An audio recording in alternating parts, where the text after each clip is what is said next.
Hello दोस्तों, कैसे हैं आप सब लोग। सिविल एविएशन अथॉरिटी मालदीव ने एक सर्कुलर रिलीज़ करा है उन लोगों के लिए जो मालदीव में इंटर करना चाहते हैं। एक और सर्कुलर पिछले हफ्ते भी रिलीज़ किया गया था जिसमें ये बताया गया था कि 7 तारीख से आज से जो वहाँ के वर्क परमिट होल्डर हैं वो इंटर कर सकते हैं मालदीव में, और 15 तारीख से जो साउथ एशियन कंट्री के टूरिस्ट हैं उन्हें ऑन अराइवल वीज़ा मिलेगा। उसी को उन्होंने यहाँ पे एलोबरेट करा है, डिटेल में बताया है। इस वीडियो में मैं उस सर्कुलर को, इस सर्कुलर जो 4 तारीख को सिविल एविएशन अथॉरिटी ने इशू करा था उसके बारे में डिस्कस करूँगा, और मिनिस्ट्री ऑफ टूरिज़्म मालदीव ने एक ईमेल करा है उसके बारे में बताऊँगा। वीडियो के शुरुआत में ही आपको मैं ये बात क्लियर कर देता हूँ, इन दोनों में, मिनिस्ट्री ऑफ टूरिज़्म के ईमेल में और ये सर्कुलर में, कहीं पे भी उन्होंने ये नहीं बताया है कि Indians are not allowed. Okay, जो चल रहा था स्क्रीनशॉट्स वगैरह इंडिगो का, ये सब पता नहीं कहाँ से आ रहे थे, लेकिन ये जो मिनिस्ट्री ऑफ टूरिज़्म और एविएशन अथॉरिटी ने ये बात नहीं बताया। लेकिन हाँ, डिप्लोमेटिकली उन्होंने कुछ बातें कहे हैं, वो मैं आपको बता दूंगा। ये 4 पेजेस का सर्कुलर है जो एविएशन अथॉरिटी वाला, इसमें जो आपको जानना ज़रूरी है वही मैं आपको बताऊंगा। ओके, तो ये आपके स्क्रीन में जो सर्कुलर है वही सर्कुलर है, लिंक भी दे दूंगा डिस्क्रिप्शन में। जो बातें मैंने नहीं बताया है, छूट गया है मुझसे, वो आप पढ़ लीजिएगा। जो फर्स्ट पेज है उन्होंने उसमें इन फ्लाइट जो अनाउंसमेंट्स है उसके बारे में बताया है कि जो फ्लाइट्स में जब पैसेंजर बेचेंगे तो क्या क्या चीज़ें अनाउंस करने हैं, और दूसरा पॉइंट ये भी बताया है कि जब फ्लाइट में बैठेंगे तो उसका प्रोटोकॉल क्या होगा, मास्क पहनना चाहिए, किन को पहनना चाहिए, किन को नहीं पहनना चाहिए, ये सारी बातें आप यहाँ पे पढ़ लीजिएगा। जो गाइडलाइंस हमें जानना ज़रूरी है वो सेकेंड पेज से शुरू होता है, जहाँ पे उन्होंने ऑन अराइवल के बारे में बताया है।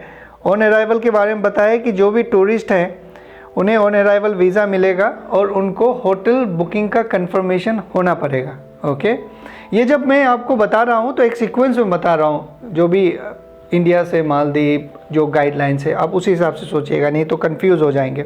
और दूसरा पैराग्राफ जो है वो थोड़ा सा कंफ्यूजिंग है, लेकिन कंफ्यूज बिल्कुल भी मत होइएगा।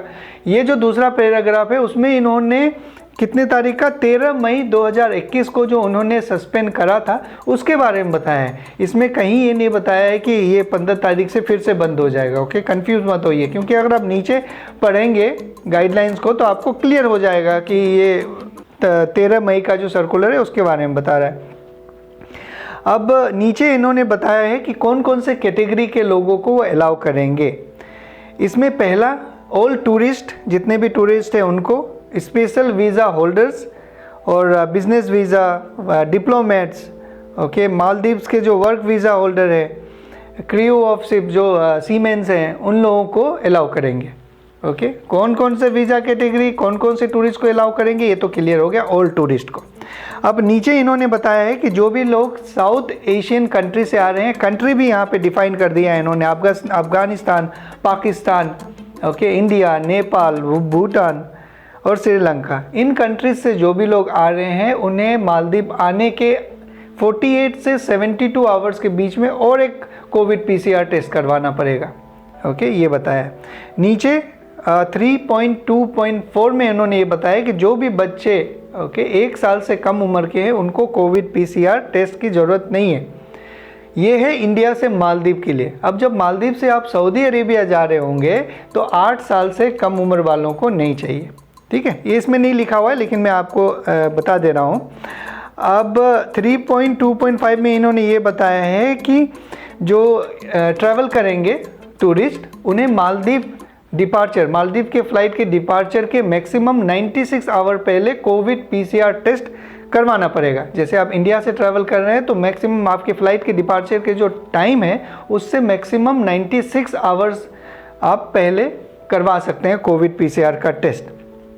ठीक है, और नीचे इन्होंने उसी लाइन में ये भी बताया है कि जो लोग ट्रांजिट कर रहे हैं मालदीव से, अगर उनका ट्रांजिट पीरियड, मान लीजिए इंडिया से मालदीव गए, उसी दिन मालदीव से कोई तीसरा कंट्री गए, अगर उनका ट्रांजिट पीरियड 24 घंटा से कम है, मान लीजिए 15 घंटा बाद उनका नेक्स्ट फ्लाइट है, तो उस केस में जो उन्होंने पहले PCR टेस्ट करवाया था वो वैलिड होगा। अगर 24 घंटा से ज़्यादा अगर उनका वेटिंग टाइम है तो वहाँ पे उनको दोबारा PCR टेस्ट करवाना पड़ेगा। ये हम लोगों के लिए एप्लीकेबल नहीं है, बस उन लोगों के लिए बता दिया हूँ जो ट्रांजिट कर रहे हैं। जो इंडिया से ट्रैवल करने वाले होंगे सऊदी अरेबिया वो तो 15 दिन रुकेंगे, तो उनके लिए ये एप्लीकेबल नहीं है। ओके, और 3.2.6 में इन्होंने ये भी डिफाइन करा है कि जो कोविड पीसीआर का टेस्ट रिपोर्ट होगा उसमें कौन कौन से डिटेल्स होने चाहिए। उन्होंने बताया कि पैसेंजर का नाम होना चाहिए जिस तरह से पासपोर्ट में लिखा गया है उसी हिसाब से, और जो टेस्ट लेबोरेटरीज थे उनका जहाँ से आपने टेस्ट करवाया उसका एड्रेस होना चाहिए, और कौन सा टेस्ट आपने करवाया है, पीसीआर टेस्ट करवाया या फिर वो जो एंटीजन टेस्ट, और कौन कौन से बहुत सारे टेस्ट है, कौन टेस्ट करवाए हैं वो लिखा होना चाहिए। लेकिन अगर आप मालदीव ट्रैवल कर रहे हैं तो रियल टाइम पीसीआर टेस्ट ही आपको करवाना है, ठीक है। और चौथा में उन्होंने बताया है कि जो सैम्पलिंग डेट है, जिस समय आपके सैंपल लिए गए होंगे उसका डेट होना चाहिए और रिजल्ट लिखा जाए, नेगेटिव पॉजिटिव जो भी है। तो ये रिपोर्ट्स में ये सारे मिनिमम रिक्वायरमेंट्स है जो होने चाहिए। और 3.2.7 में इन्होंने ये बताया कि जो भी कोविड पीसीआर का टेस्ट रिपोर्ट है वो आप पेपर के फॉर्म में प्रिंटेड भी दिखा सकते हैं, इलेक्ट्रॉनिकली भी दिखा सकते हैं, मोबाइल में सॉफ्ट कॉपी, लेकिन मैं रिकमेंड करूँगा कि प्रिंट करके ही आप ले जाइएगा, ठीक है। अब यहाँ पे 3.2.8 में इन्होंने एक बात बताया है कि जो भी लोग मालदीव आ रहे हैं उनको मालदीव आने से 24 घंटा पहले आईमूगा में हेल्थ डिक्लेरेशन भरना पड़ेगा। मैंने इसके बारे में पहले पिछले वीडियोस में भी डिटेल में बताया है। आईमूगा एक प्लेटफॉर्म है, जब आप मालदीव जा रहे होते हैं तो आपको फिलअप करना पड़ता है 24 hours before arrival to Maldives. Maldives में जिस समय में आप पहुंचेंगे उसके 24 आवर्स पहले आपको ये फिल करना है। उससे पहले अगर फिल करेंगे तो एक्सपायर हो जाएगा क्योंकि उसका वैलिडिटी 24 आवर्स ही रहता है।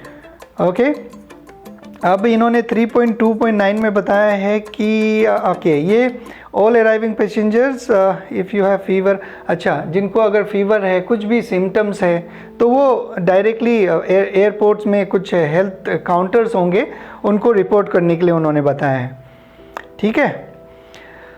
ओके, अब 3.2.8 में उन्होंने क्या बताया है, हाँ 3.2.8 में इन्होंने बताया मैंडेटरी इंस्टीट्यूशनल क्वारंटीन के बारे में। 14 दिन कुछ कैटेगरीज डिफाइन कर रहे हैं, उनको 14 दिन वहाँ पे रुकना ही पड़ेगा इंस्टीट्यूशनल क्वारंटीन में। कौन कौन से कैटेगरी है वो, स्पेशल वीज़ा होल्डर्स और बिजनेस वीज़ा वाले, फॉरेन डिप्लोमेट्स और मालदीव्स के जो सिटीजन और वर्क वीज़ा होल्डर्स, ओके, इनको रुकना पड़ेगा।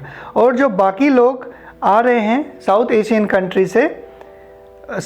कंट्री से आ रहे हैं इस कैटेगरी के, ओके, उनको इस कैटेगरी जो भी 4 कैटेगरी मैंने अभी बताया है ऊपर, उन 4 कैटेगरी वालों को भी 14 दिन रुकना पड़ेगा। लेकिन टूरिस्ट के लिए नहीं है ये 14 दिन इंस्टीट्यूशनल मैंडेटरी इंस्टीट्यूशनल क्वारंटीन, जो मैंने 4 कैटेगरी आपको बताया उनको रहना पड़ेगा, ठीक है। अब 3.2.11 में इन्होंने बताया है मालदीव सिटीज़न के बारे में। Okay, Maldives citizen travelling are required to undergo mandatory home quarantine 14 days and their residence such passenger. Okay, और जो भी मालदीव्स के सिटीज़न हैं और मालदीव्स आ रहे हैं साउथ एशियन कंट्रीज से, तो उनको कोविड पीसीआर टेस्ट करवाना पड़ेगा आने के बाद। ओके, आने के बाद उन्हें 14 दिन तो इंस्टीट्यूशनल क्वारंटीन में रहना पड़ेगा और उनको 48 से 72 आवर्स के बाद में कोविड टेस्ट करवाना पड़ेगा। ओके, ये मालदीव सिटीज़न के लिए है, इसलिए मैंने आपको इतना डिटेल नहीं बताया था। और नीचे क्रू मेंबर्स के बारे में बताया उन्होंने, और फिर 3.1.5 3.1 में इन्होंने एक इम्पोर्टेंट पॉइंट बताया कि जो भी इंडियन टूरिस्ट है अगर इंडिया वापस जा रहे हैं तो उनको डिपार्चर से मैक्सिमम 72 आवर्स पहले फिर से कोविड टेस्ट करवाना पड़ेगा। मालदीव से इंडिया आ रहे हैं तो ये आपके केस में एप्लीकेबल नहीं है, आप तो सऊदी अरेबिया आएंगे तो आपको तभी भी टेस्ट तो करवाना ही पड़ेगा। ओके, तो ये एक पॉइंट है। बाकी और नीचे इन्होंने एक और बातें बताई है कि जब आप मालदीव से निकलेंगे, डिपार्चर करेंगे कोई भी कंट्री के लिए, तो आपको फिर से आईमूगा फॉर्म फिलअप करना पड़ेगा डिपार्चर के लिए। आईमूगा वेबसाइट में जाएंगे तो अराइवल वाला भी एक ऑप्शन है और डिपार्चर वाला भी है। जब आप इंडिया से जा रहे होंगे तो अराइवल वाला फिल कीजिएगा, जब मालदीव से निकल रहे होंगे तो डिपार्चर वाला फॉर्म फिल करना चाहिए करिएगा। ओके, तो ये सारी बातें इन्होंने इसमें बताई, मैंने शॉर्ट में बता दिया, इसका लिंक डिस्क्रिप्शन में दे दूँगा, आप लोग पढ़ लीजिएगा। अब बात करते हैं किसके बारे में, जो ईमेल्स आया है मिनिस्ट्री ऑफ टूरिज्म की तरफ से। मुझे तो नहीं आया है ये ईमेल, लेकिन किसी ने ईमेल करा था, मैंने भी ईमेल करा था, मुझे रिस्पॉन्स नहीं आया, लेकिन किसी दूसरे को आया। उसमें भी उन्होंने यही सारी बातें बताई, ओके, जो सर्कुलर में लिखा गया है। लेकिन एक पॉइंट उन्होंने यहाँ पे क्लियर नहीं करा है, मैं पढ़ के बताता हूँ। Unfortunately due to current situation we are unable to give you information regarding tourist travelling from South Asian country as of now. If there is any additional updates it will be shared accordingly. अभी तक कोई इनके पास update नहीं है, जब होगा तब बताएगा। अब तक बस यही मान के चलिए 15 तारीख से on arrival visa south Asian tourist के लिए इशू किया जाएगा, ठीक है। तो ये सारी बातें थे आप लोगों के लिए जो आपको जानना जरूरी है। कंफ्यूज बिल्कुल भी मत होइएगा। अगर आपने अभी तक टिकट बुक कर लिया है कोई प्रॉब्लम नहीं है, आप टिकट अपने पास रखिए। अगर से अलाउ नहीं करेगा वो तो आपको रिफ़ंड कर दिया जाएगा। लेकिन अगर आप 15 या 16 तारीख को प्लानिंग कर रहे हैं ट्रैवल करने का, तो जो भी बुकिंग करे रिफंडेबल वाला कीजिएगा। 15 को जब कोई ट्रैवल करेगा उस समय तो आपको इन्फॉर्मेशन मिलेगा नहीं, 16 को आप करेगा नहीं मिलेगा, क्योंकि जो इनिशियल ट्रैवलर्स होते हैं उनसे पता चल जाता है, आइडिया मिल जाता है कि भाई क्या सिनेरियो है। मैं भी बहुत क्लोजली ट्रैक कर रहा हूँ इस सब्जेक्ट को। जैसे ही मुझे कुछ रियल कॉन्क्रीट इन्फॉर्मेशन मिलता है जहाँ पे ये लिखा हो कि इंडियन ट्रैवलर्स आर अलाउड और नॉट अलाउड, मैं आप लोगों के साथ शेयर करूँगा। तब तक अपना ख्याल रखिए। Thank you very much.